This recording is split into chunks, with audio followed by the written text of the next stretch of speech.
It's the fun of it.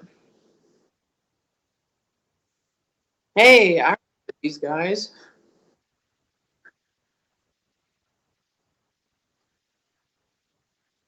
Yes, we did. And then, oh,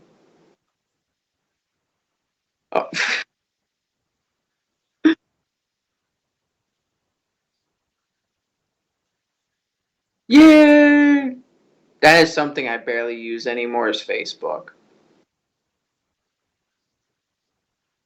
Yeah. Um, Pretty much ever since I've been listening to this YouTube podcast, and pretty much ever since a bunch of them said just focus on one social media, I've just only stayed on YouTube. I'm like, all right, barely touching anything else. It's like focus on the one that's important to you, and it's like well, that's clearly the one with videos, the one that's important to me. Although I've been working on my booty gains for Instagram. Oh yeah. I,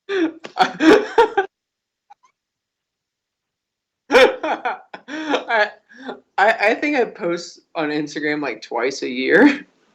It's a confirmation that I'm not dead. To anyone who's following me, I'm still alive, and then you get comments. Ah, shit.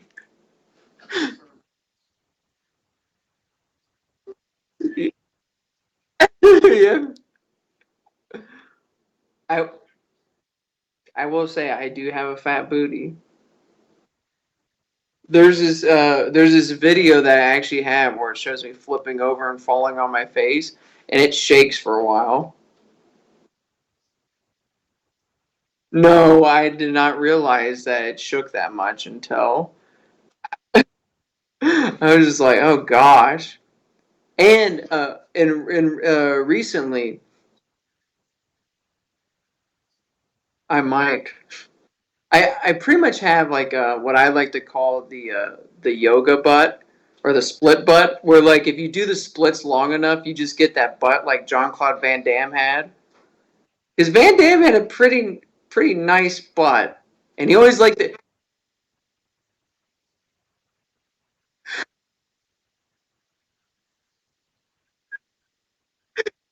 He also loves showing it. It's kind of weird. He's like, I don't want to show anything else but my ass.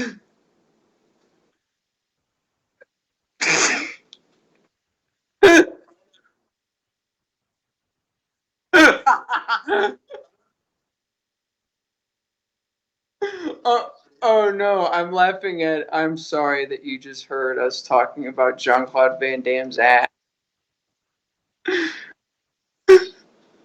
Well, I mean, like a good example is in Bloodsport. There's that weird shot. You don't see any nudity, female nudity, but you see him putting on his like thong.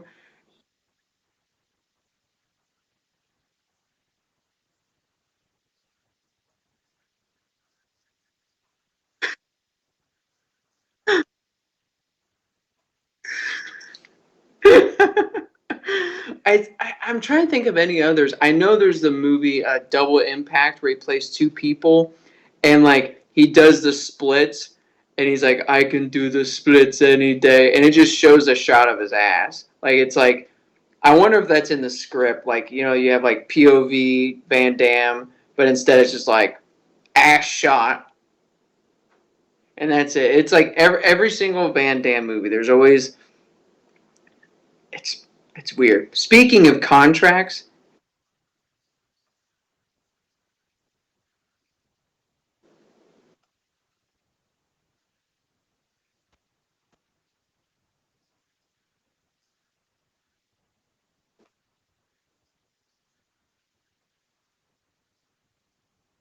Oh,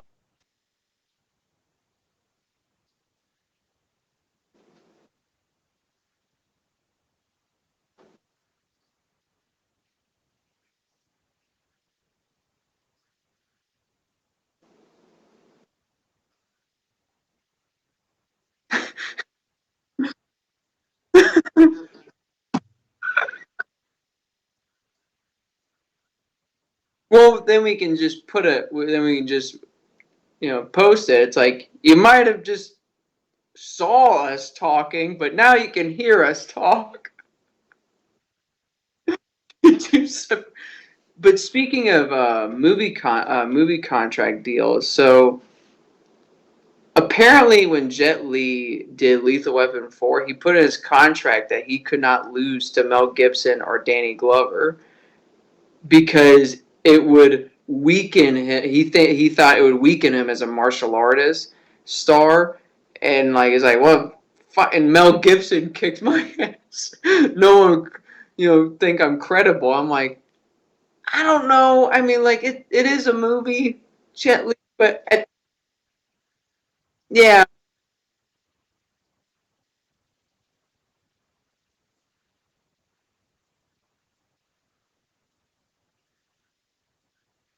yeah. I mean, but I will say it's like I guess like if I was like a because I thought the exact same thing too. So I was gonna be in this movie called The Art of Self Defense with Jesse Eisenberg, and I was gonna play a stunt double. Then they're like, "Why don't you play a drunk guy?" And this was like 3 years ago. I was like, "Oh yes," because clearly I look old enough to be drunk, even though like most people are like you're 18. And so I tried out for this role. In the part, Jesse Eisenberg kicks the crap out of me. And I'm looking at the script, I'm like, there is no way that Jesse Eisenberg would ever beat me up. So I understand what Jet Li's going through because I went through. I'm like, I'm not letting Jesse Eisenberg beat me.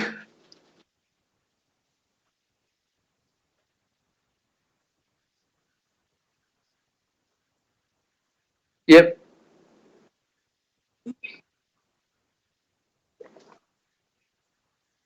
He does kind of play bad guys. It's weird. Yeah, he plays like bad guys or people who are like sick and like slowly become good, like in Fearless, where he plays like the hunger maniac, like power lord. Where yeah, but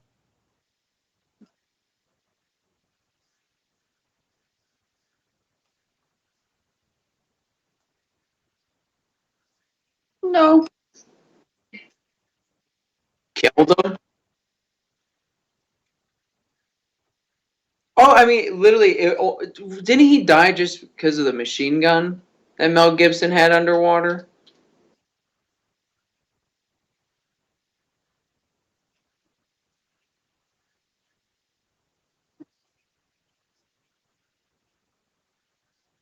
Yeah,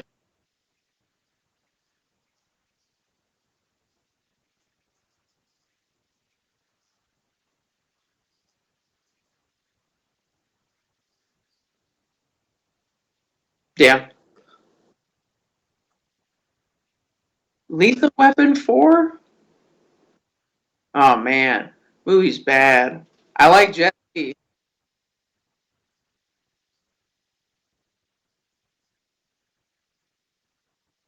Well, see, here's the thing. See, I will disagree with you because like Terminator, do we consider that an action movie or a sci-fi movie?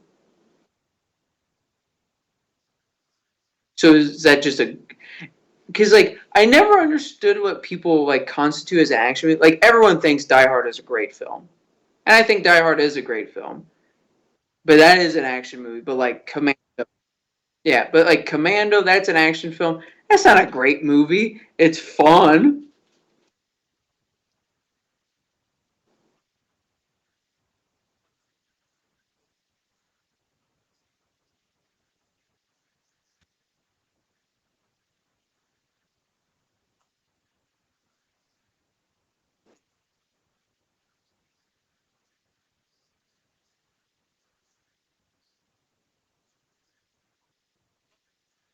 Yeah, it's a great action film.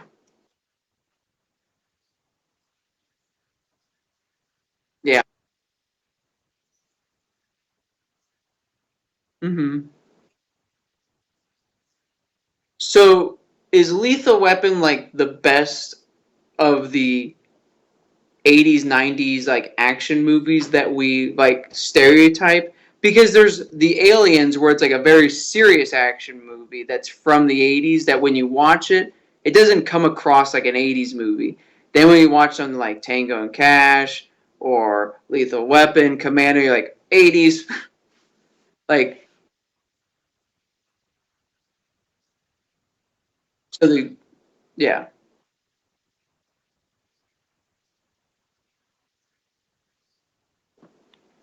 Yeah.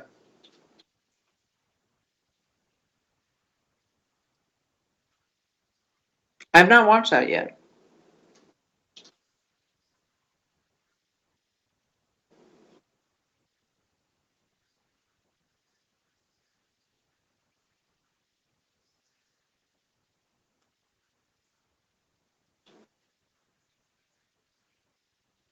I enjoy Last Action Hero.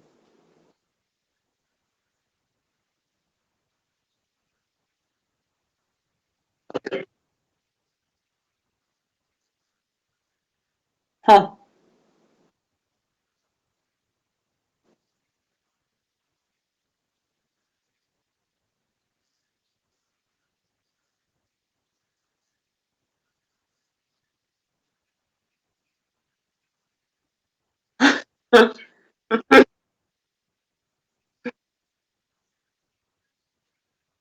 hmm Oh yeah.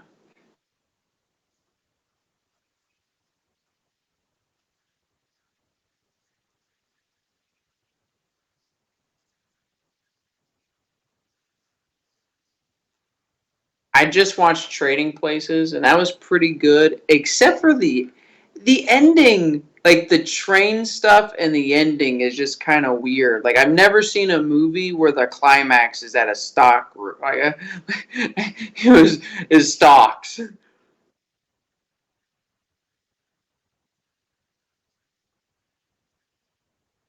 Yeah, I think my biggest problem with an entire movie is I was telling Richie because Richie loves that movie, and I was like, but he still comes across. Is he still racist? Dan Aykroyd's character.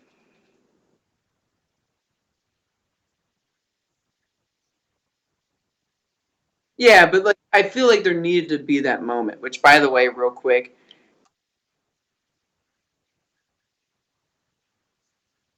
like Dan Aykroyd looks so much like Benicio del Toro. Like young Dan Aykroyd looks so much like Benicio del Toro.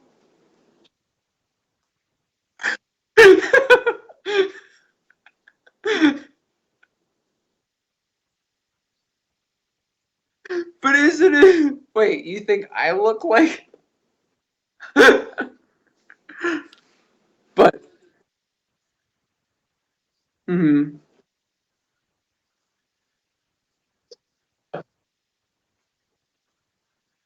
yeah, and it doesn't have to be a long dramatic piece, but just something. And that's like the one thing that was missing from that movie. I'm like, well, it's a funny movie, but is Dan Aykroyd still racist? I don't know. Nope. I like the only Eddie Murphy's. I've not seen that. I've not seen Beverly Hill. I've seen Training Place. Sadly, you know, classics.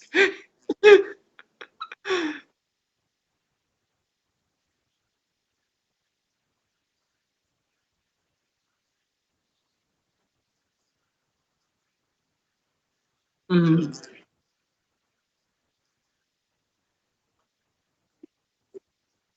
I agree. I mean, from what I saw in Trading Places, he was hilarious.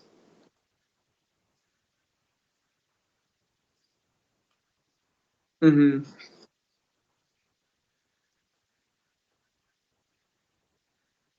hmm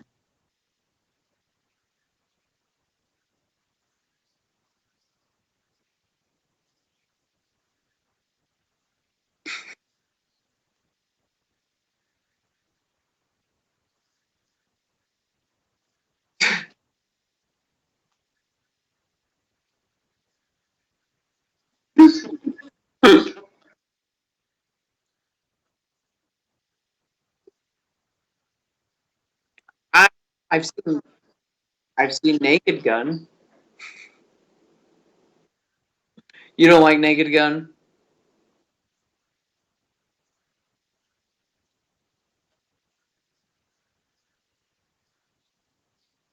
I think Airplane it holds a lot better than the Naked Gun movies. Um,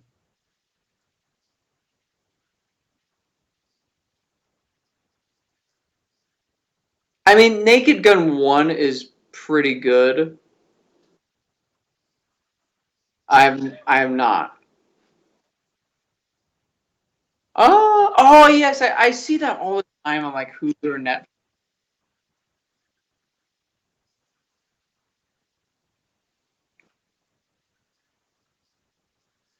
Hmm.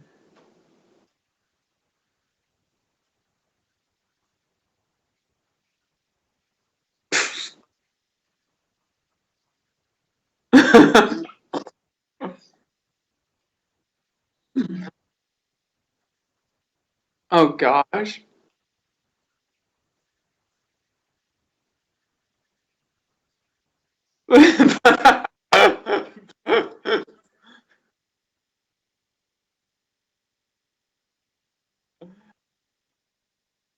Or Duix.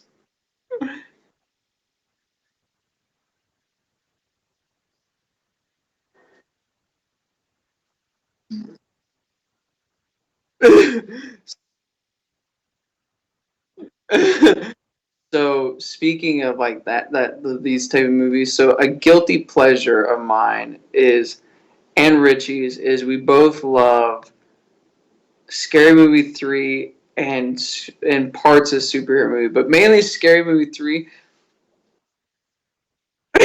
It's no, it's because they're supposedly making fun of horror films, and literally it's just all about making fun of 8 Mile. And so it's just like so jarring.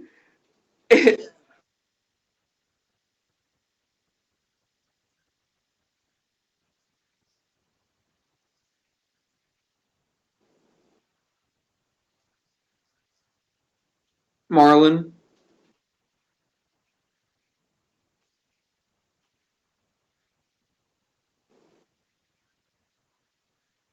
I know yeah, they directed. Well, guess who did Scary Movie 3? The Naked Gun and Airplane people. Yep.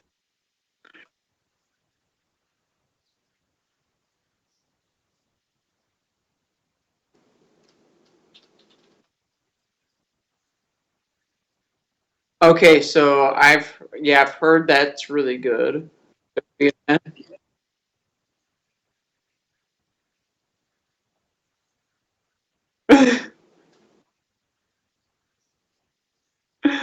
But but yeah, Scary Movie 3, hilarious. And I for some reason enjoy superhero movie mainly because it's really fucking dumb and I love Chris. Okay, so all I'll say that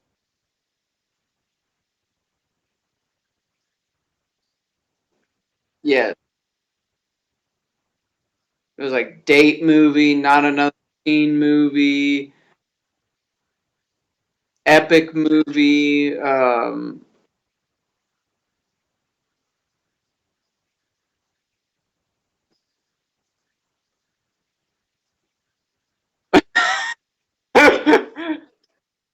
I mean it. I mean, I know it's not great, but I find it hilarious. Like the Wu Tang is in it. Like there's literally a part where Kevin Hart brings in the Wu Tang, and they get pissed off at each other because someone stepped on one of them shoes, and they all shoot each other and kill each other. And Leslie Nielsen's the president with gosh, who is it? That's his bodyguard. But yeah, yeah, he's the president.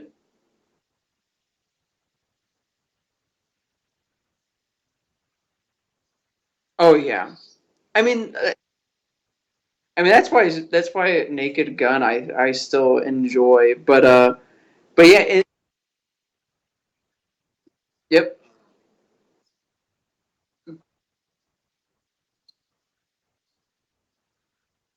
yeah, I think so. All I know is so Christopher McDonald is in superhero movie, and there's this part.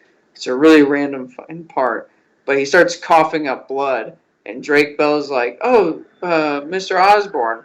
The I don't know if that's his name, but he's like, "Oh, are you okay? Oh, this is good coughers blood." And then later on, he's like, "Oh, Drake, how are your parents? They're both brutally murdered, but on that, they're doing okay."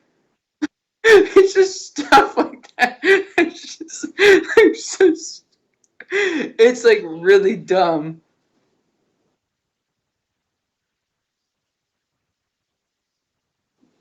Yeah.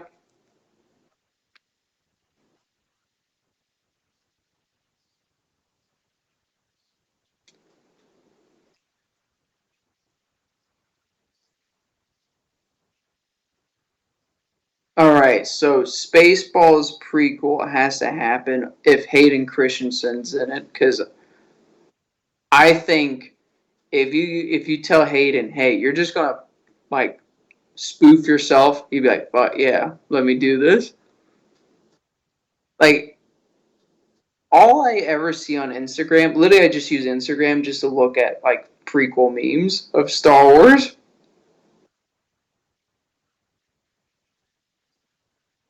Of myself. I'm like, oh, let's, oh. At least I'm self-aware, I guess. I'm, and then post them on Instagram. Therefore, I know I see them.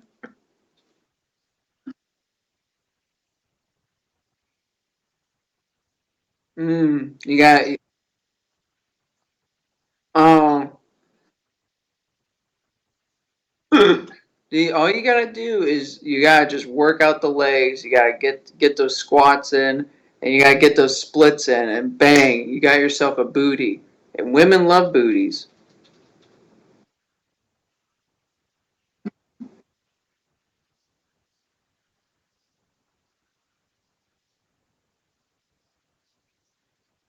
You can work your way up to it.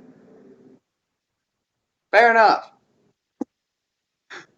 I'm not going to.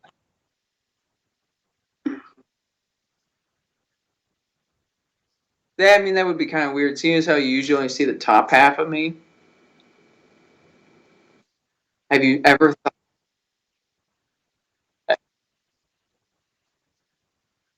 have you ever thought before you go to bed, what does Matt's booty look like? Oh, so this is a really random question for you. Yes, what is the exception or the rule for the Criterion Collection?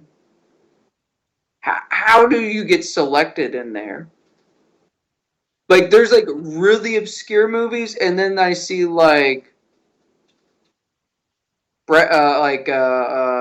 gosh, what did I see?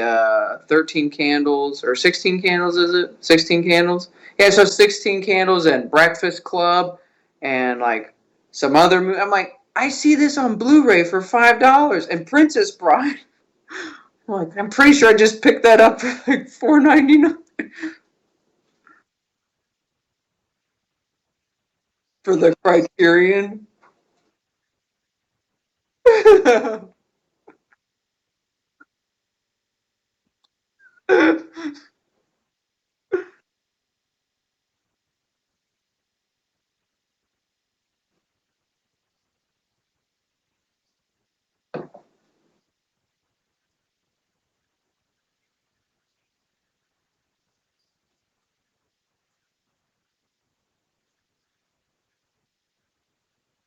Yeah.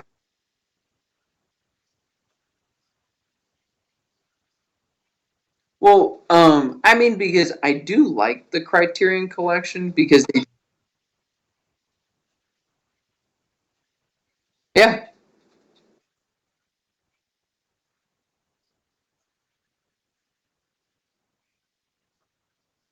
ooh,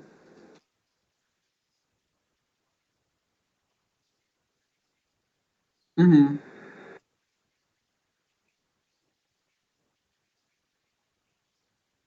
Oh,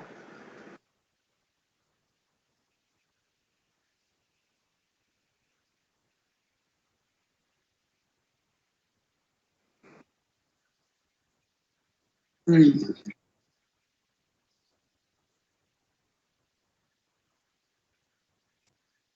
yeah,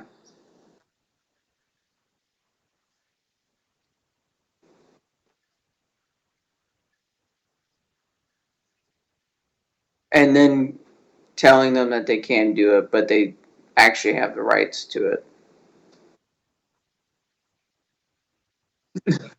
I know. I was just back to YouTube on how we can't do Young Justice or most of that stuff anymore.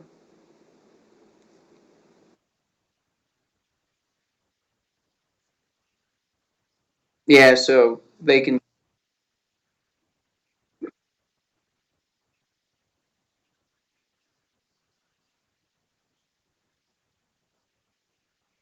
Yep, and then life happened. Like I've been filming a crap ton and been. We have 8 of those promos in the can, so we already have 2 months worth of that, and then I'm working on the behind the scenes stuff. The biggest thing being is when I was smoking the ganj and decided to build my apartment into a bat cave. I was I was looking at side by side pictures. I'm like, what was I thinking? But it worked. But I I was looking through the Criterion Collection because I love the Criterion Collection just because there's a lot of like martial art films that I would never be able to see unless it was them. And yes, are they more expensive than the others? Yeah, but they're really good quality. Like you probably buy it and it'll never die unless you break it yourself. But like I have like the Zatoichi films, like all like the entire collection of that, which is just a bunch of samurai films. I'm about ready to get the Lady Snowblood movies. And then recently, which I was really happy about, it made me feel happy, was that Police Story got part of the Criterion collection, and there's a bunch of like interviews and like there's commentary with like stunt coordinators of that time, just watching the movie and going through the fight scenes. It's just really fascinating. I'm like, I already own Police Story, but I kind of want to buy this. But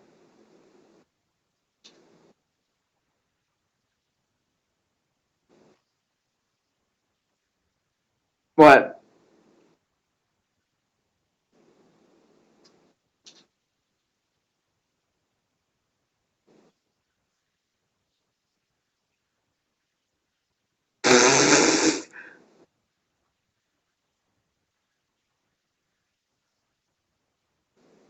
Quiet. It's been a while since we've been doing this. Well, and I had to. There it is. Oh my gosh. So, they can hear me now. At least I think they can.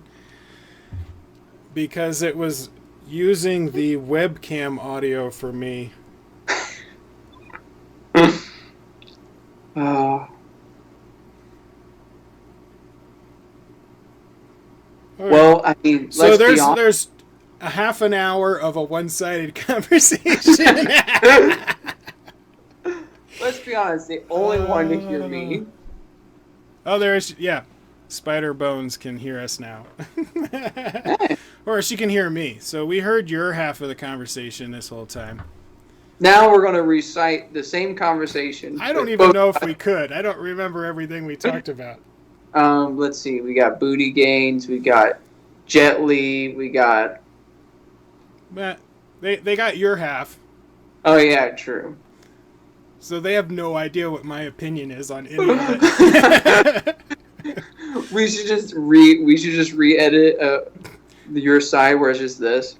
Well, just constant nod. well, technically, what they were hearing was, if they did hear me, they were hearing the little teeny microphone on one of the webcams.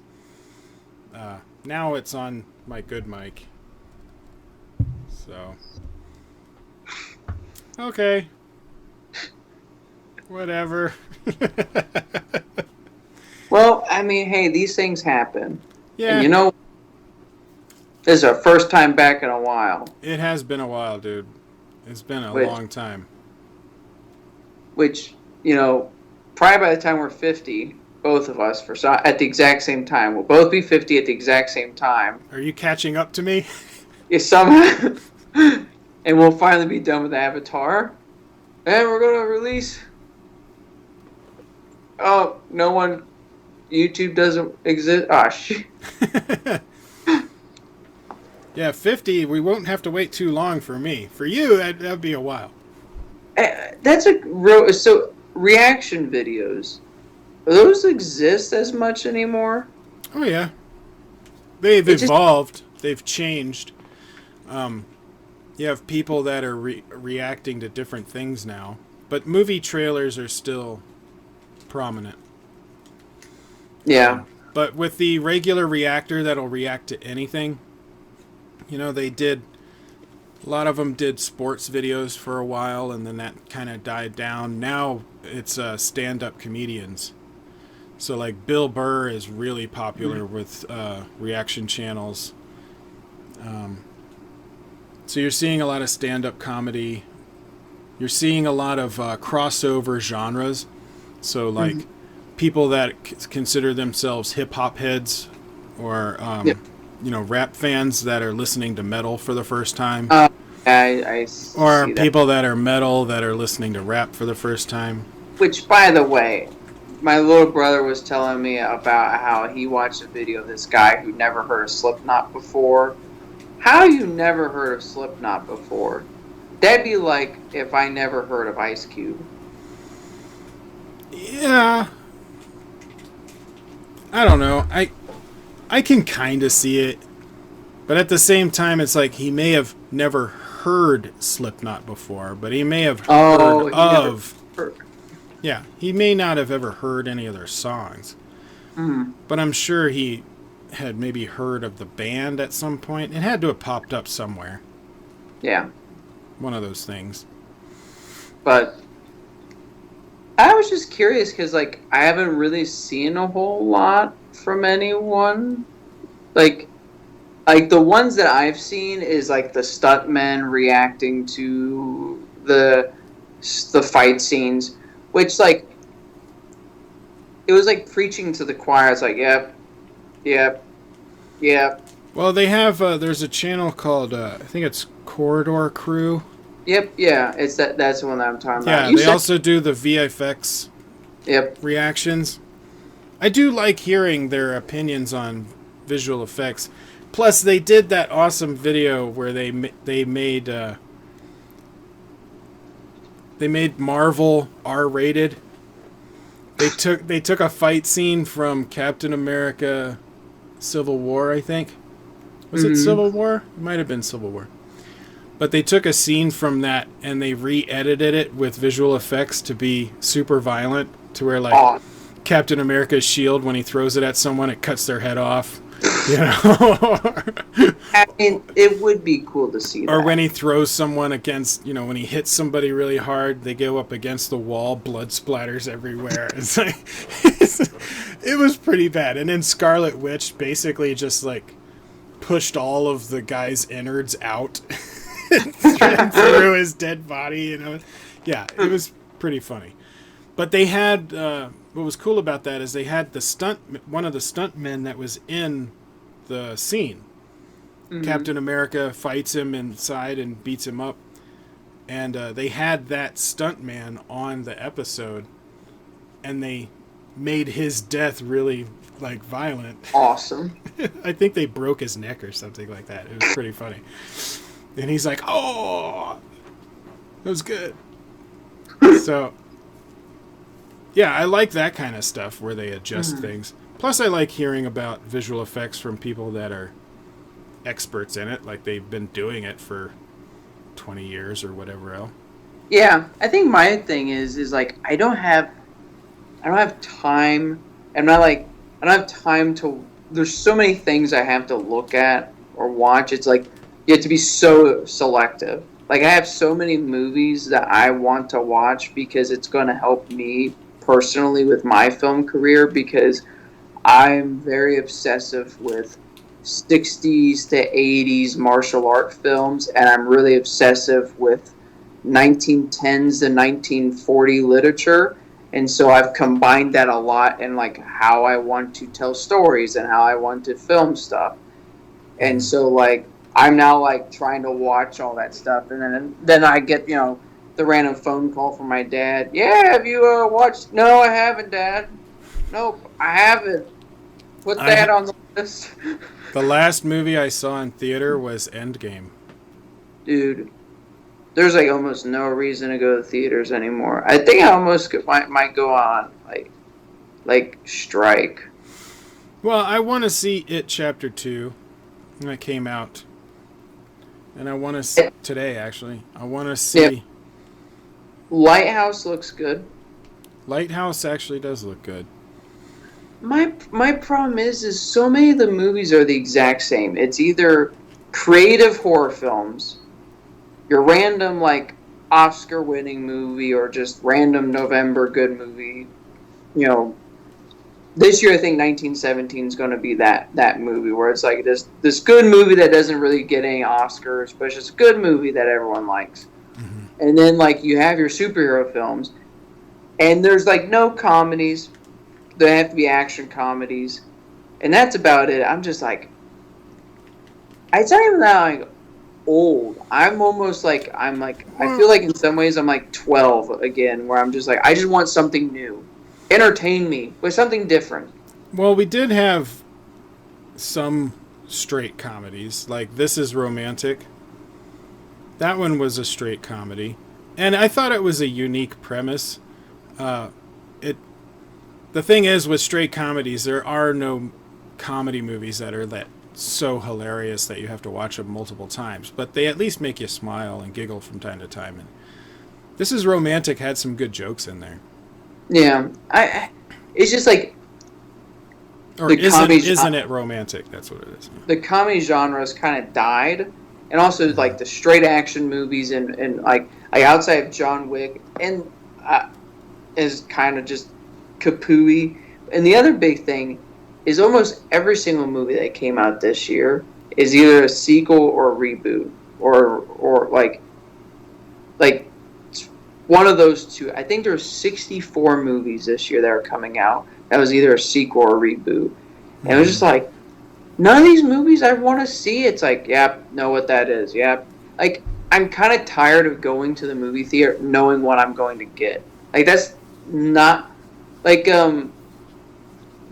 everyone always asks me when I buy movies. Like, I bought $100 movie collection that I've never watched before, but I've seen parts of stuff, and they're like, "Why the hell did you do that?" I'm like, "Because I know I'm going to like it." It's a samurai films from the like 60s to 70s, but they have different things in them that I've never seen before. So every time I watch this, I'm going to be shocked because I've never seen anything like this before. Like. And that's what I want. I want to go in knowing what I'm going to get, but seeing something I've never seen before. Like Spider-Man Into the Spider-Verse. You know what you're going to get, but it's something completely different you've never seen. Or Logan, where it's like, oh, this is something I've always wanted, but I've never seen this before. Yeah, and I think I sent you a message when I saw it, but Batman versus the Teenage Mutant Ninja Turtles. I want to watch that. I watched it just because Batman and the Teenage Mutant Ninja Turtles are in the same movie together. Like, how do I not watch that? But I thought it would be super cheesy, and I was prepared for that. But my God, that movie is epic. It is PG-13, violent. They don't hold back. The stories make sense. Mm-hmm. You know, you have Shredder trying to create mutants using the ooze. Mm-hmm. And then he teams up with Joker because Joker uses chemicals to, change people with the laughter gas and all that kind of stuff. They team up to make a better serum. That makes sense. Yeah. I mean, it's thin, but it makes sense. And it gets everybody together. And, yeah, I mean, all of the turtle characters are correct. Batman is correct. DC, I saw that Shredder beat Batman, so I was happy with that. They make that fight epic. To where I know, I love that fight. I was like, wow, okay. Shredder is no joke. And also the right outcome happened, which is because it's like, if Batman won, it's like, well, what's the point of Shredder being here? Because Shredder is not rich. He doesn't have a lot of, No. I mean, he doesn't have a lot of tech. There was a cartoon in the the early 2010s called Beware the Batman that like no one talks about. It was a CG cartoon, and it was about pretty much Batman facing any villain that you could think of that was like under the radar.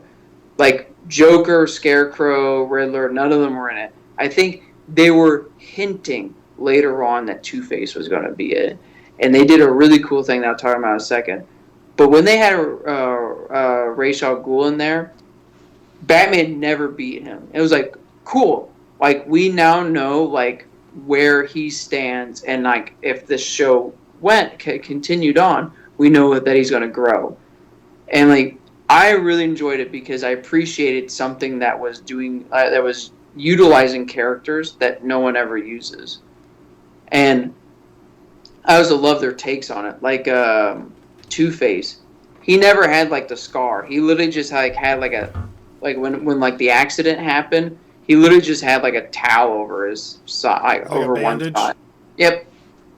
Like, and you never see it. It was just like, just to make you think like what was under there. That was just so hideous. That would have been good if they did that in Batman Forever. Because what they did do for that makeup was so horrid. I felt bad for Tommy Lee Jones. They basically put a piece of purple plastic on half of his face, is what it looked like. And then Jim Carrey literally rammed down his throat with a bunch of crap. But I did like Jim Carrey as Riddler. He had that Frank Gorshin laugh down. I think he could have been a great Riddler if he was in a good movie. I would agree, but he's one of the biggest problems of that movie because he's hamming it up so much. Yeah, but that's all right. Think about this then. We're talking about riddle me this, man. We're thinking about Jim Carrey from the 90s. What about Jim Carrey now? So, if like Batman Forever was never made.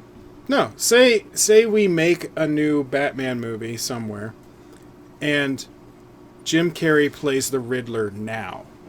I don't trust him. I do, because he went through all of those dramatic roles, and he went through some pretty horrific stuff in his personal life, to where he takes things a bit more seriously. I think when he did Batman Forever, he was still with the whole Dumb and Dumber and Ace Pet Detective, Ace Ventura. Yeah. And so he was a bit more of the, I gotta be crazy for people to like me. But I think he's learned a lot. I mean, you look at Eternal Sunshine of the Spotless Mind, which is like a great movie. Yeah. He has silly parts in there, but he doesn't go overboard. Mm-hmm. Same with The Truman Show. You look at 23, and he's slowly going crazy. Well, that's why I like Mask, was because, like... But the mask is perfect for him. He's supposed to be over the top. Well, yeah, but like he had the straight character, like kind of his liar persona, and then he had the mask. Like he had an excuse to go crazy, right?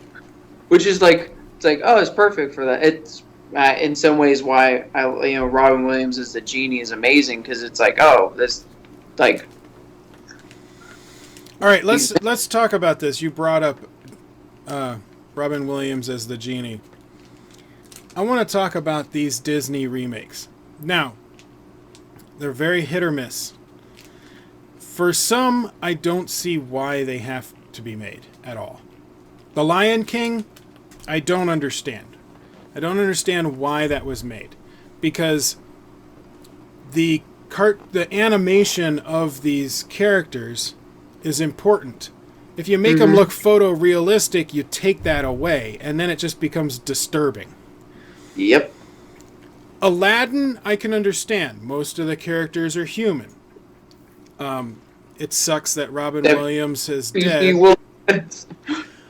But I saw it. And I have to say, it's actually pretty good. I was not disappointed. And Will Smith did not try to imitate Robin Williams. He did his own thing. He was a genie, but he wasn't trying to be Robin Williams. And so I was actually surprised. I thought the main characters were good, especially the guy that played Aladdin. He surprised me the most, because when I saw the trailers, I was like, oh, this kid. But it was because they kept highlighting everyone else. They weren't really highlighting him. But in the movie, he does a very good job. But there's other ones like Jungle Book. Yeah, I can see why they did it, but you took out most of the songs or just kind of hinted at them, and it didn't really work for me. Yeah, Beauty and the Beast. Beauty and the Beast, I think, could have worked more if the actors were not the ones doing the singing. So like with Aladdin, the girl that plays Jasmine, she is a singer. Like she's got albums. Like she's a professional singer. Yeah. So it makes sense that she can belt out those notes and they sound good. And she does a very good job with that. With Hermione, what was her name? Emma Watson. Yeah. She's not a singer. She trained singing for a couple of months before they shot the movie or something, but you can tell she is not a singer. And what I saw a video about musicals. If you look at musicals during its heyday in America back in the 40s and 50s. Yeah, 40s and 50s. A lot of times the actors did not sing the singing parts. Katharine Hepburn did not sing her singing parts.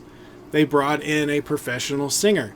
If you watch the animated Disney movies, the people that voice act the character is not always the person that's singing the songs.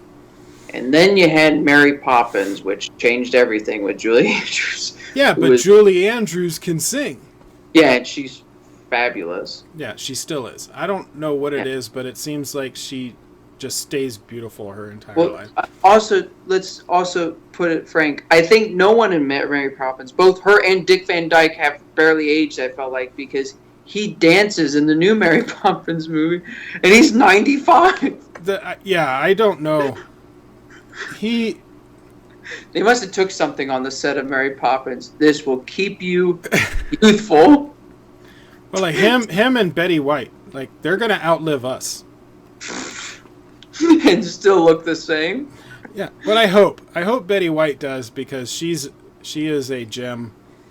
She is a national treasure, and I don't ever want her to die.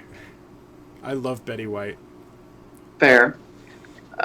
So my opinion in terms of these, as you know, I'm not a huge fan of unnecessary reboots, unnecessary sequels, and adaptations. So they only come out for the sole purpose of just how the Disney machine is. Oh, yeah. When this comes out, we bring back the original, so everyone buys those again on Blu-ray. They, get, just keeps it. fresh for those people. You bring it back every 10, 15 years. That's why, it just so happens every 10 years a new Toy Story movie now comes out, because it's a new batch of kids that weren't around. And now when Toy Story 5 comes out, the ones that saw Toy Story 3 will now be adults to take their kids. For me, they're not great films. They're just there. They're either they're good or bad. They're fine, probably at most. Like, okay, that didn't piss me off, but that's not why I go. I go to the movie theater. I watch a movie. I do watch it to be entertained, but like I also want to feel like I said, I've never seen this before. Like it's its own thing. Like Aladdin is not its own thing, because it's like I clearly have seen something just like this, or Lion King or Jungle Book. And so for me, it's really hard to get into it. But it'd be the exact opposite thing if I saw the live action first and then saw the cartoon. And no one told me that the cartoon came out in the 90s. It would probably piss me off if you're like, oh, that was the original, and they just made this. I'm like, well, fuck the live action one then. But my biggest thing has always been, I want to feel like I've never experienced this before. It's like no one gives a crap about all the Star Wars rip-offs. It's kind of why Blade Runner at first did so poorly, is because when it came out, people were like, oh, it's just a Star Wars, like it's similar to Star Wars, and they went to go see it, and they're like, there's nothing like Star Wars, and then no one saw it because everyone's like, it's not Star Wars. And has the most epic Rutger Hauer scene of all time. Yes, rest in peace. And that was improv. Yep. That is insane. He improv'd that. It's one of the best scenes.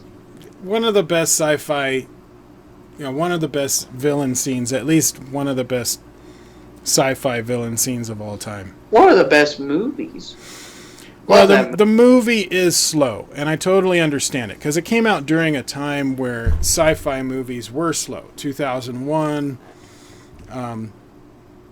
especially 2001, but that kind of inspired Star Trek: The Motion Picture, the first one, which was extremely slow. And so when Star Wars came out, it actually broke the mold, because it wasn't slow. But you still had a lot of sci-fi purists, because Isaac Asimov was really popular at the time, book series, with iRobot kind of stuff. Yep. And people were very stuck on this kind of slow, dramatic sci-fi. And I think Blade Runner was kind of the end of that.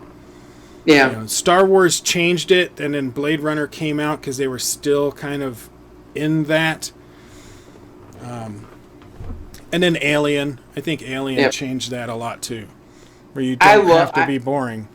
I love all types, because Blade Runner is slow, but there's also a lot. But anyway, back to and the new Blade Runner. Some of it has to do with like cinematography and storytelling and all of that kind of stuff. Like the new Blade Runner, people were like, "Oh, this is slow. This is dramatic." I'm like, "Yeah, but that's the first movie."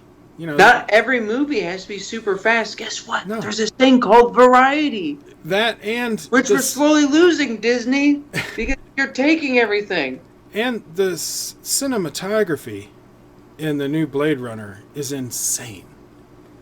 But anyway. back to the Disney movies.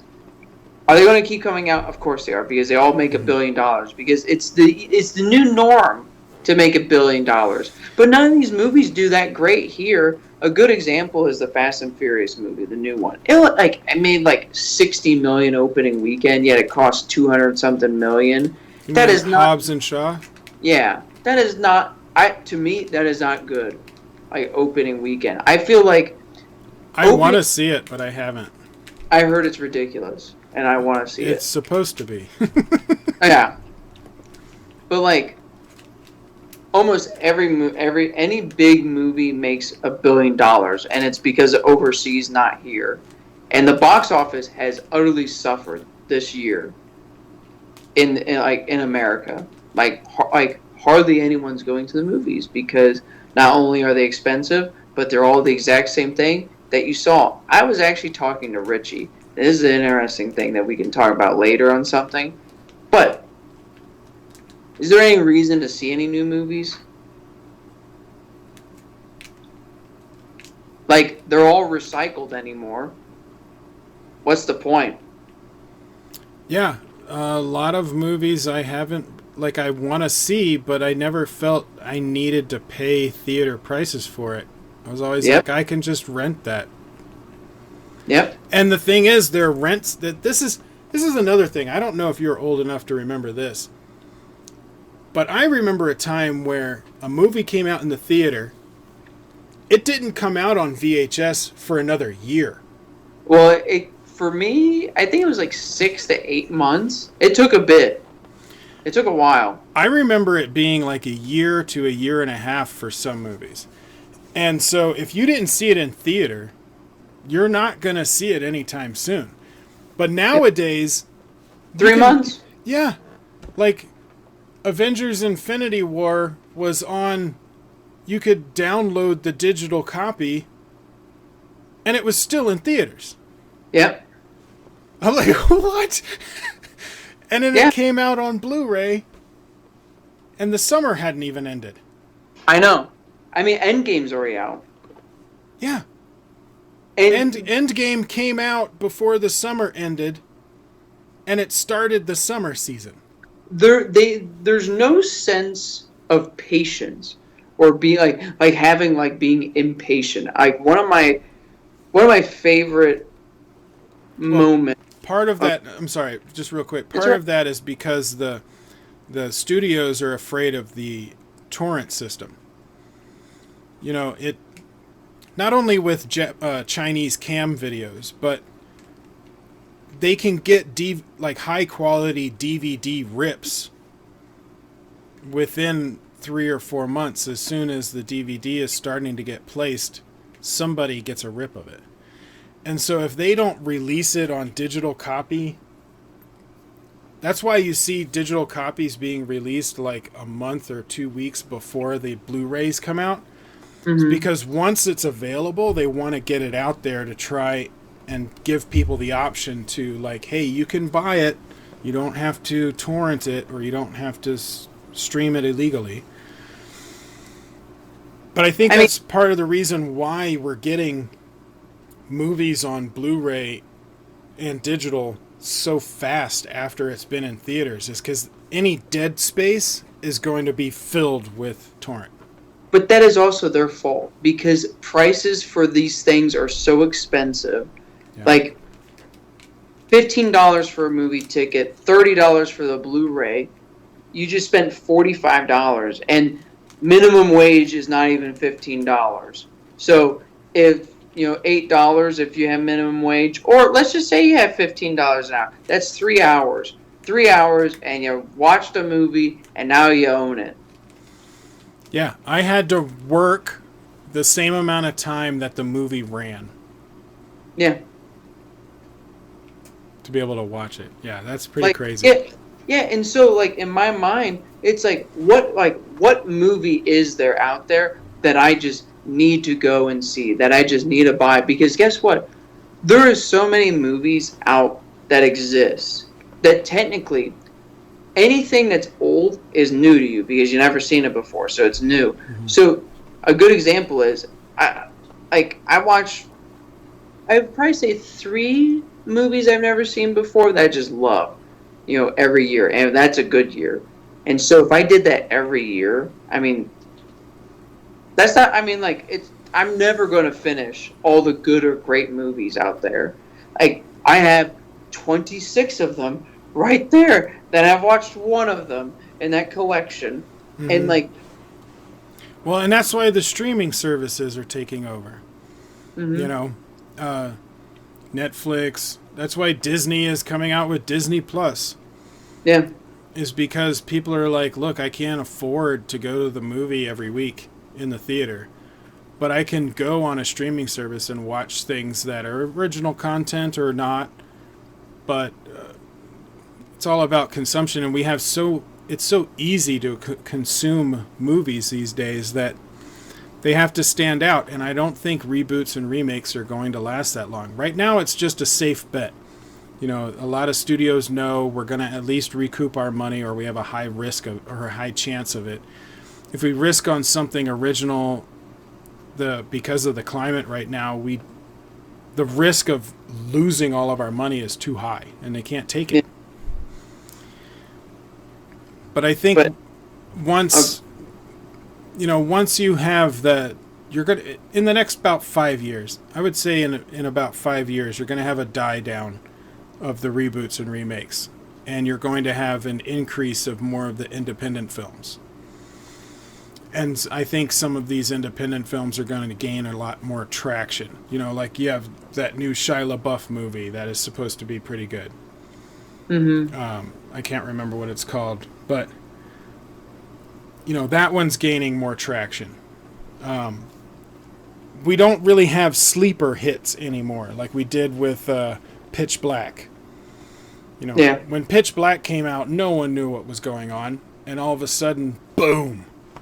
It's like, whoa, where did this sci-fi movie come? Like, you're not going to have that. It's going to be more dramatic, independent films for a while. Every once in a while, you might get something like Ex Machina. Yeah, I was going to say, I was like, Ex Machina was a pretty big sleeper hit. That was a great movie. I wouldn't say it was a sleeper hit. I would say it was a great movie, though. And it made its money back by far. But if they did have to remake a Disney movie, like, they're going to do it. You can't convince them otherwise. Oh, yeah. Well, I mean, it's kind of like the widescreen in 3D. It's just a gimmick. Right, but I'm saying if they have to do it, what movies would you want to see a remake of? And I only have one. And that would be The Black Cauldron. Because it's one of my favorite Disney animated films, but I also feel like when it was made, it was rushed and could have been better. Yeah. Like, I think that is one of those movies that you could make better by remaking it in live action. All right. There's a cartoon in the 90s. Not Gargoyles, because I was not going to say Gargoyles. I would cry seeing that. Because it's like... Dude, a live action Gargoyles movie would be terrifying. It would be awesome if it was just rated R, and they're just like, we're not pulling any punches. It would have to be rated R. I'd be like, but yes, let's do this, let's go. But there's I think Mighty Ducks, not the live action movie, but the cartoon. That would be fun. No, dude. But see, here's the thing: I've never been a big Disney person, and a lot of them have already been remade before. Like Snow White, been remade before. Yeah. Peter Pan, been remade before. Tarzan's been remade before. Hercules, I think they could be fun, but that, don't just do another one. Don't remake that movie. Yeah, the thing is, Hercules, and they had those few live action movies. They had that one with The Rock that came out a few years ago or whatever. But the thing about The Black Cauldron is most people don't even know it's a Disney movie. They're shocked because it's so dark. Mm-hmm. It's like the darkest of the Disney films, besides the ending of Snow White. And my other favorite... I love Snow White. Yeah, Snow White. And people don't realize how dark the ending of that movie is. They'll watch it and they'll be like, whoa, okay, I don't remember that. But you had that, The Dark Crystal, but that was Jim Henson. And by the way, I've been watching The Dark Crystal, Age of Resistance on Netflix. Mm-hmm. Is it good? Epic. Love it. Anyway, and so the Black Cauldron is one of those, it was like one of the last of that kind of dark phase for Disney. Yeah. And then you also had The Great Mouse Detective. Mm-hmm. And then after that, they had a kind of a break from doing animated films, and then they came out with stuff that was more, like Family. like Lion King.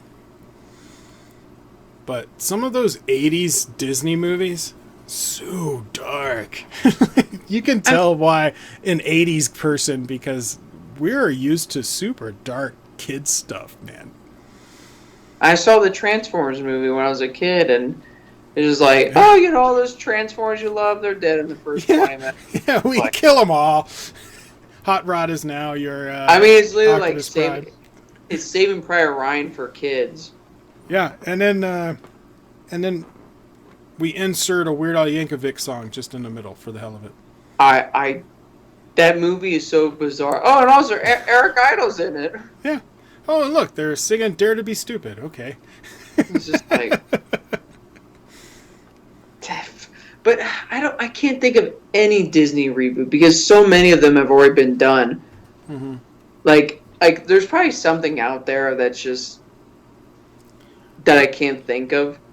Well, the thing is, I only think you should do a remake if you can make it better. Mm-hmm. Proof against this is when they remade Psycho. They not only remade Psycho, you're remaking a classic film, but they remade it shot for shot for the most part, and they still made a horrible film. You did a shot for shot remake of a classic and you got it bad. That's why you don't remake good movies. You remake bad movies, or you remake movies that aren't quite as good, because you can make them better. Yeah. I think the only one that's probably being done that I'm like, okay, let's see what happens, is Mulan. Mulan could be good. Mulan could be good. I'm actually looking forward to that one because you have movies like... If only it was 10 years ago and Jet Li was the bad guy, I would love it. But I mean, you have movies like Hero and... Yep. What was the Red?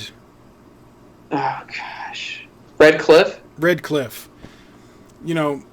They can make a super epic. Super epic with large battle sequences film, and it would be great if they did. Well, you know what else also had epic battles? Ron. With the horse sequences. Yeah, that poor stuntman.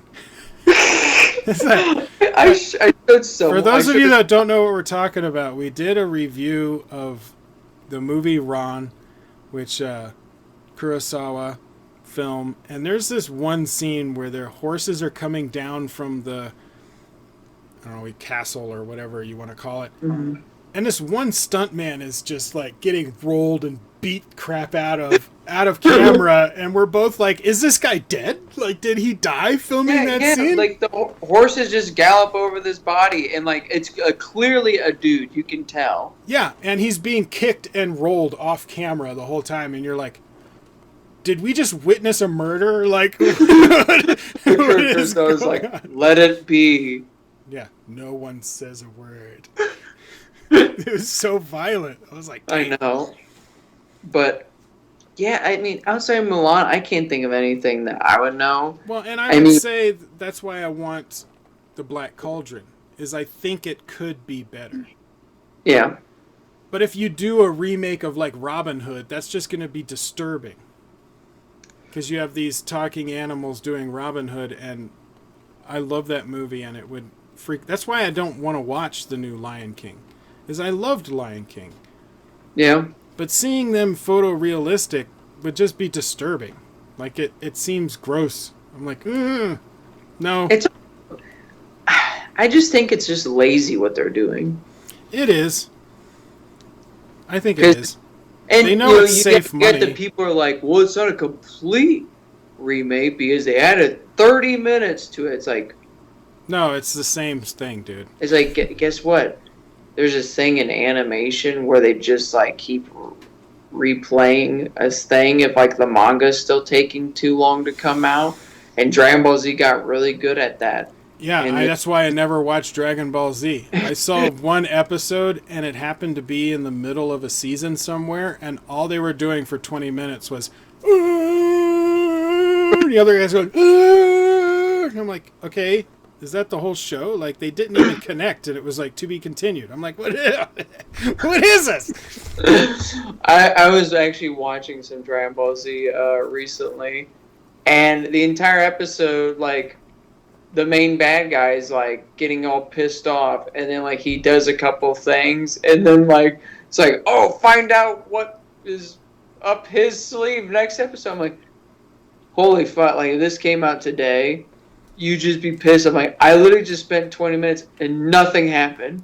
Yeah, that's what I saw one episode of Dragon Ball Z, and that's what I thought. I spent 20 minutes and nothing happened.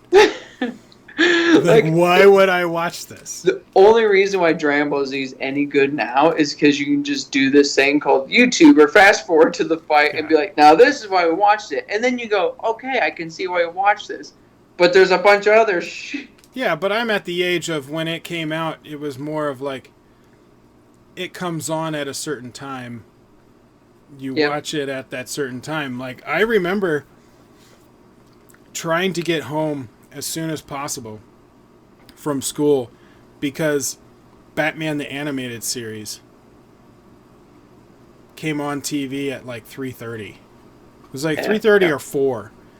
So it was like I had basically 15 minutes. I think it was like 15 minutes. I had 15 minutes to get home and turn on Batman. And I would turn it on, have the volume all the way up, because as soon as that music hit, I was like, ah! Now that's terrible program on their part. So they're just like, all right. I know, you need to push it another half hour, man. Like, what the hell? Like, I remember, like, coming home and, like, Toonami would start at, like, 4:30. So I'd have a good hour before. And, like, man, tell you what, Toonami, back in the day, they had, like, Mobile Suit Gundam, Batman the Animated Series, Samurai Jack, Dragon Ball Z, like, all these, like, super action shows. And now it's like, what has Cartoon Network become? Like, it's like, I grew up with all this, like, hardcore action. Now it's just, like, these, like, Teen Titans Go stuff, which I watched this thing talking about Teen Titans Go. It was actually a YouTube channel, a guy named Saber Spark, and he talked about when the movie was coming out, Teen Titans Go to the movie, or Go to the Movies. It took up what they're promoting it on Cartoon Network. 80% of their program was nothing but Teen Titans Go. It's like just taking over Cartoon Network, and part of it is because kids are not watching television anymore, they're watching online, and so it's just something that people watch, and they just use it to promote their website, like, oh, go to the app so you can watch Cartoon Network. Yeah, like my girlfriend's kids, they just watch YouTube channel. They just watch YouTube stuff. They like just flipping through. I'm bored, and they move to the next one. You can't even watch a movie with a young kid anymore. Like, my girlfriend's 5-year-old will start a movie, and before the intro is over, he wants to go do something else. So I end up watching the movie. He sees about a third of it, because he pops in and out. But, yeah, they're all about YouTube. It's YouTube and, like, quick stuff. They don't want anything that's longer than a minute. I will say, I think that would change as they get older. Obviously, but I'm saying if you're trying to get younger kids, which, you know, Disney is kind of using nostalgia to try and get the parents to bring their kids in. But I think that they're starting to realize that it's not going to work in the future because we're just not interested anymore. Also, they're running out of things to remake or to make a sequel. Yeah. You know, I don't think anyone's screaming for Cars 4. But that's why a lot of their original content is going to be on that Disney Plus. By the way, I fucking hate Star Wars right now, but The Mandalorian looks sick. I want to see The Mandalorian. I have grown to, I will say this. I have to admit, my first review of The Last Jedi, I was like, it's not that bad, guys. It's okay. What? Yeah, I know. Yeah. And you remember that like hour and a half argument we had? Yeah, and then I changed my mind, and it's god-awful horrible. Yes. And so, but being the optimistic Star Wars fan that I am hoping that J.J. Abrams does a good job. So for me, what I think will happen is I'll love The Mandalorian and be like, see, Star Wars at a good place. And then episode 9 comes out, I'll be like, fuck me, it's back where it is again. I don't know. I think J.J. Abrams is going to end up doing a lot of retconning but see, I don't even think he has to retcon that much. I've been thinking about it, and it's like, okay, besides the fact that Luke Skywalker dies, like, that's huge. Luke Skywalker dies.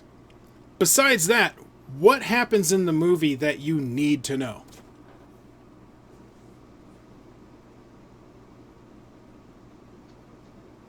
Snoke dies. Snoke dies, Luke dies. That's it. That's all you need to know. So you could literally watch episode 7, get a flash screen that says Snoke died, Luke Skywalker died, and then go into episode 9, and you wouldn't miss a thing.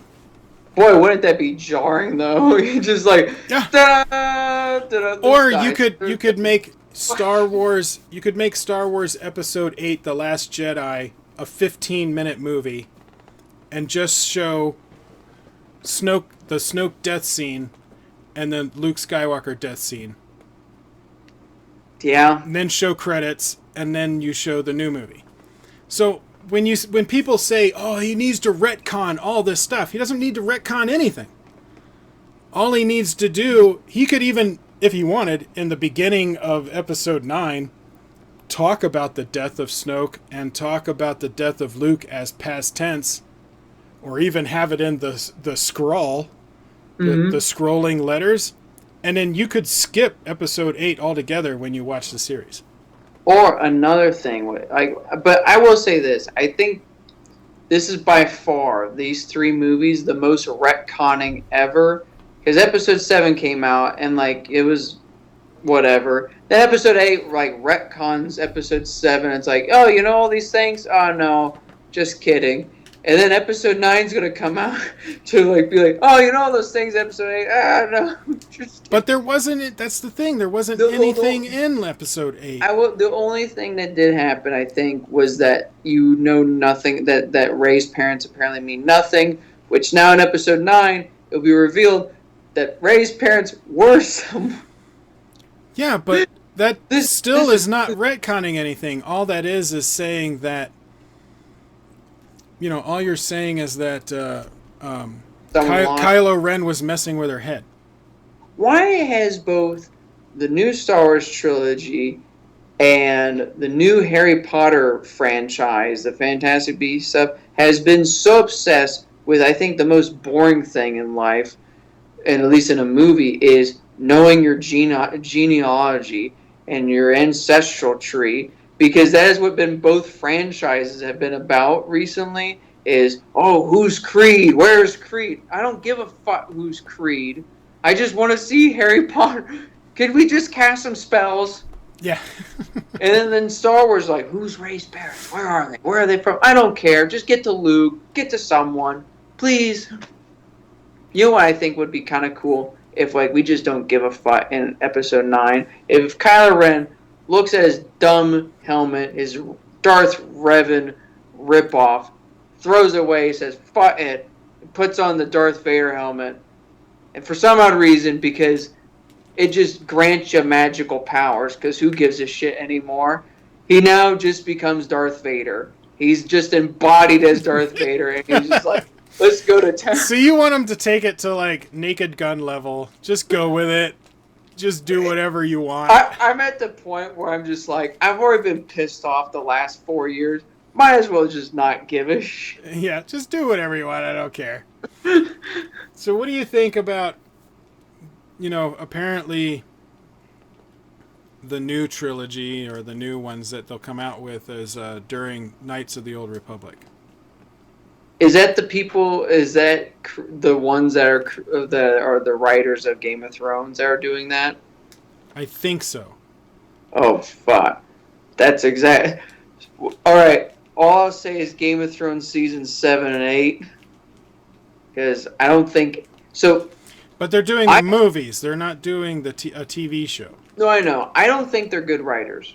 I don't. I think George R.R. Martin kind of shadowed a lot of that, and it showed a lot of their weaknesses in the last 2 seasons, because it was just like, oh, when George R.R. Martin's not around, you completely like dropped the ball, the biggest fucking ball ever.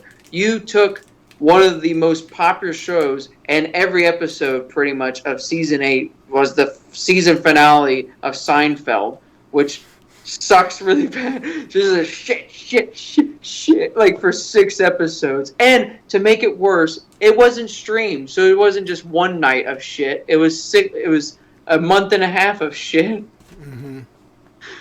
Well, I heard a rumor, and I don't know how true it is, but I heard a rumor that for the Knights of the Old Republic, remember Kane? Mm-hmm. That they're looking at Dave Bautista to play Kane. Oh, gosh. I don't know. You mean Darth Bane? Bane. Yes, sorry. Not Kane. Darth Bane. I would be down for that. He proved that he has dramatic chops in Blade Runner 2049. I think he's good. I would be curious to see what he does with it. Here's my biggest thing. Or would you just see Drax the whole time? Darth Drax. Would you be expecting him to like pull out 2 little dagger lightsabers and be like, ah? What's sad is like, I never watched the Guardians of the Galaxy movie, so all I picture is him is eating the potato chips silently from Infinity War. You need to see the Guardians movies, dude. I hear they're great. They are. Or at least the first one is. The first one is. The second one, not so much, but still worth a watch. But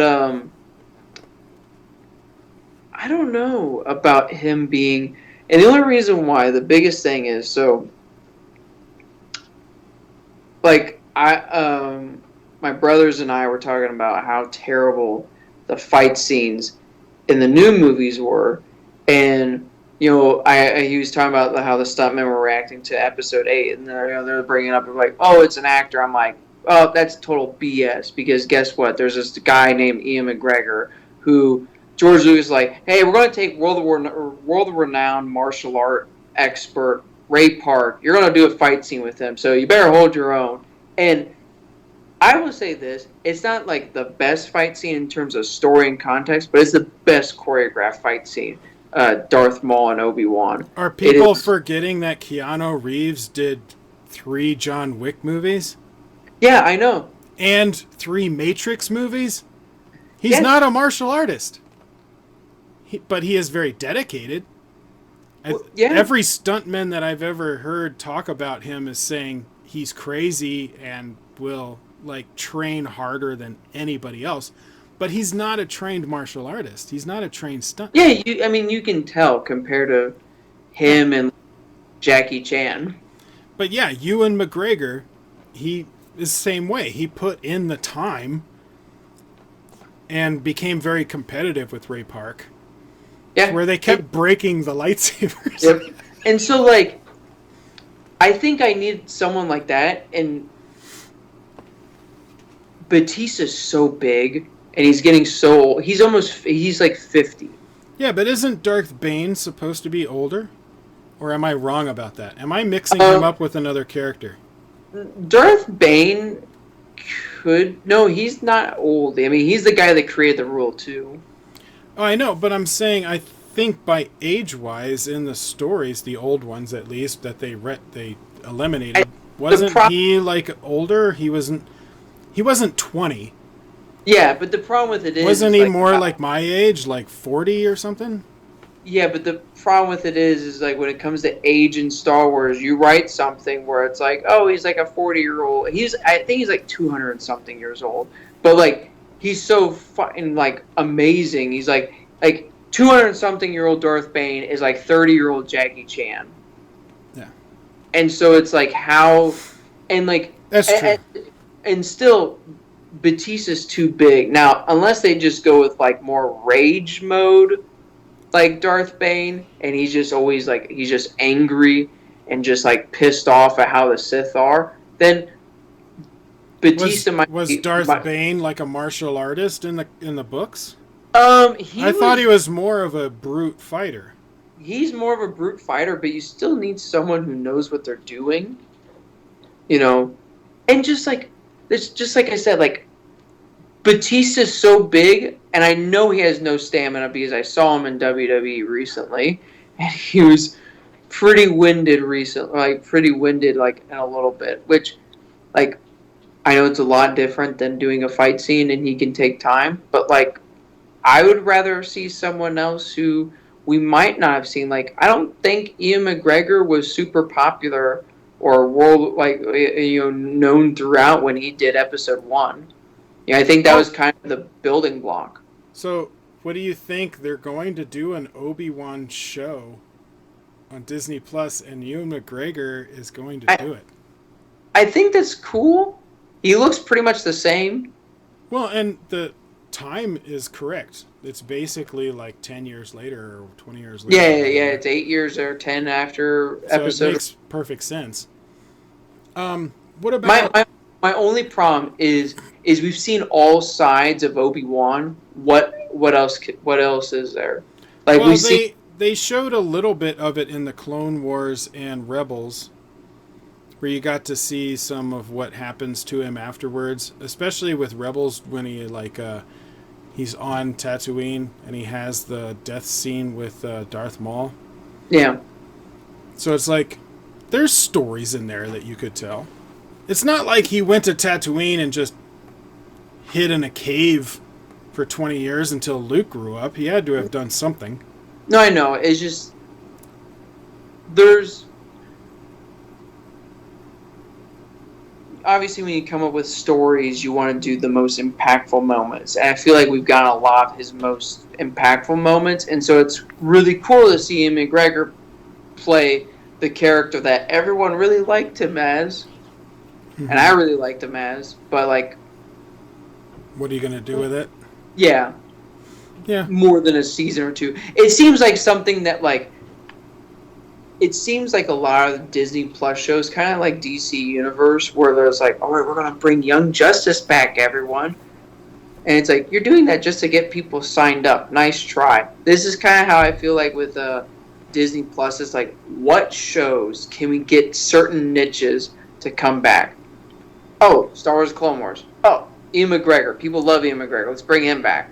Oh, this. And it's just like, oh, cool bounty hunter guy who has his own TV show. Let's do that. And so it's just like a bunch of things where it's like, and like, obviously that's smart.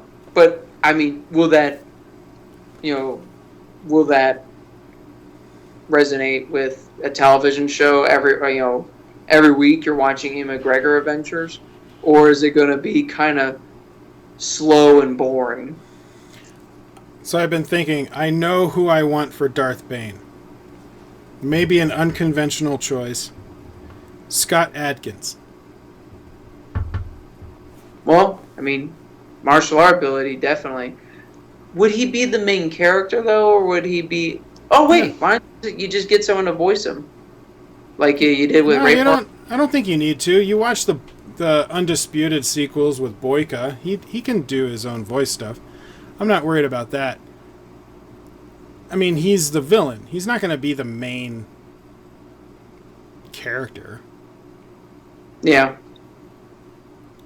I think he would be his face is kind of hidden, so you gotta have a character that is willing to, or an actor that's willing to do that. Many actors don't like being under makeup or most of their face. Or with Darth Bane, I guess you could go and get Tom Hardy. Oh gosh, he just plays Bane. Just cover, you might as well. He's the best eye actor in Hollywood. You cover his face, you can always tell what his emotions are through his eyes. He has to be the best eye actor ever. And that's why Christopher Nolan keeps covering his face up whenever he puts him in a movie. You're not wrong. Except for Inception. Yeah. But that was the first movie he was in. After that, they were like, you have great eyes. We're going to put this mask on you, have you fight Batman. We're going to put this mask on you and fight Nazis. Yeah, and we're going to put this mask on you and put you in Dunkirk. Okay. Tom Hardy would be a good Darth Bane. Yeah. But I'm a huge fan of Scott Adkins, and I really want him to break out. Yeah, get something super meaty that pushes him into the Comic-Con fandom era. He was pushing recently towards something. Well, he was in Doctor Batman Strange. He was doing some test videos to audition for Batman. Because people keep saying, it's like, man, you'd be so awesome as Batman. He would be awesome as a martial artist Batman, for sure. Oh, yeah. He'd be insane. But I don't know if he has the acting chops to be Batman. That's the problem. I think he would have the acting chops to be a villain. And I think he could be a great villain. That's why I want him to be Darth Bane. But I don't know if he could be Batman. I think he would be a great Nightmare. I mean, actually, probably. I'm honestly gonna have to think on that, on who could play Darth Bane. But I'm kind of curious. I would like to see a Knights of the Old Republic stuff. I mean, I did read some of those stories, but it's been 20 years since some of those books came out that I read. I don't remember a lot. I would like a Knights of the Republic, but I'm very nervous on who's writing it. Well, and that's the thing. I should look it up later, but I think it's the guys from Game of Thrones. I know they're doing something in Star Wars.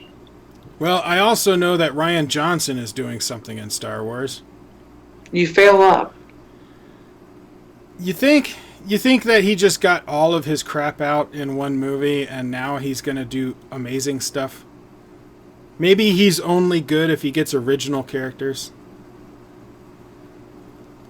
I don't know. Personally, I want Kathleen Kennedy to be taken out of Lucasfilm and put... Yeah. And I want... his name was right in my... Oh my god, it was right in my... Dave Filoni? Yes, Dave Filoni. I want Dave Filoni to take over Lucasfilm. And I want Kathleen Kennedy out. Because I think most of the problems we've been having is hers. Mm-hmm. And Dave Filoni, for the most part, is good. He... the Clone Wars... Rebels, I love Rebels. And I was iffy on Rebels at first because I loved Clone Wars so much that I didn't really want to watch it because it looked more like a kidsy, cartoony version. But I got into it so hard. As soon as I started watching it, I love that show. Because the character building, that's the thing. Dave Filoni knows how to build character. Yeah, I mean, he turned Ahsoka into everyone's most hated character into one of the most beloved characters. Yeah. And, part of it is, I think he was under the writing wing of George Lucas. Yep. For such a long time. We're talking the late 90s. He's been there longer than Kathleen Kennedy. He's been there longer than almost anybody, except for like the people that worked on the original Star Wars. Mm-hmm. But when it came to Lucasfilm, he was pretty much one of the guys that were in there from, I guess you would say, the second phase. After the original guys were either continuing or stopped doing. But in the 90s, when he came in, he was under his wing for that whole time. So he's got 10, 15 years of training of writing. That's the thing. Like, George Lucas is a great writer. He's not a good director. He's a great creator, but he needs someone to reel him in. Yeah. And I think Dave Filoni is a great writer. Yeah. Well, I also think Dave Filoni... See, that's the thing, is like Dave Filoni's really good on these side projects. So why not give the people that are great with the side projects the main projects? Like, look at DC's universe. That's Kathleen Kennedy's like best friends with Steven Spielberg. Whatever, I don't care about that. Like, look at the DC movies. The DC animated films are awesome. So much better. So why not give the guys that are creating the DC animated films, give them the live action films? We might actually get a good live action film. Well, besides Wonder Woman, I love Wonder Woman. Just give him a chance. Mm-hmm. If it doesn't work, take him out in a year. Yeah, just give him one movie. I mean, Aquaman was fun. I wouldn't say it's a great movie, but it's better than some of the other movies that were out. Yeah. But it was still a fun movie. I enjoyed it. I'm kind of curious about what they're going to do with Birds of Prey. And Wonder Woman 2, I know, is going to probably be good because Patty Jenkins she basically just bent DC over and said, "You're giving me everything I want." And they're like, "Okay." Because Wonder Woman was so good. It's literally their tentpole. Well, So Patty Jenkins, after Wonder Woman, she only had a one-movie deal. And so when Wonder Woman did so well, they were basically begging her to come back, of course. Yeah. But she got final script approval, she got final cut, and she got paid a lot. So if Wonder Woman 2 is not a good movie, it's all Patty Jenkins' fault. But she did such a good job on the first Wonder Woman movie with all the restrictions coming down from Warner Brothers that if she's unrestricted on script and final cut, I can't see how the second movie would be bad.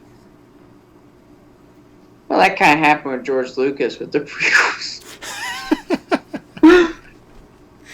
Yeah.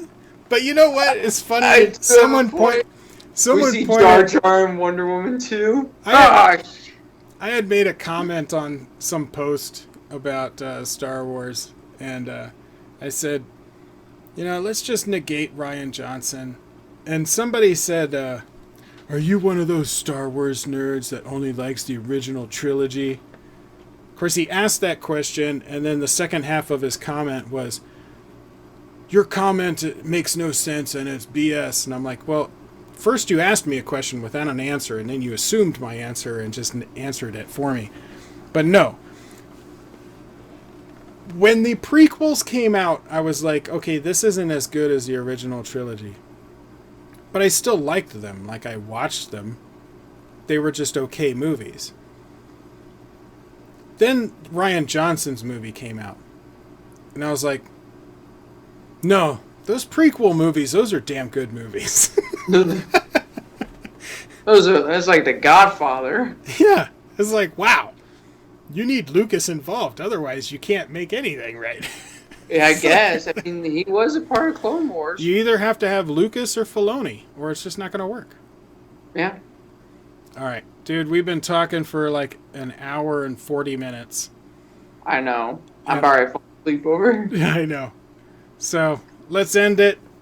All right. I'm sorry to everybody that only heard Matt, the other Matt, for a half an hour, but whatever. We'll probably. Hey, it's the first time where people were on your channel. They cared more about me than you. Right. So we'll do better next time. Yep. But check us out on the next video. Bye.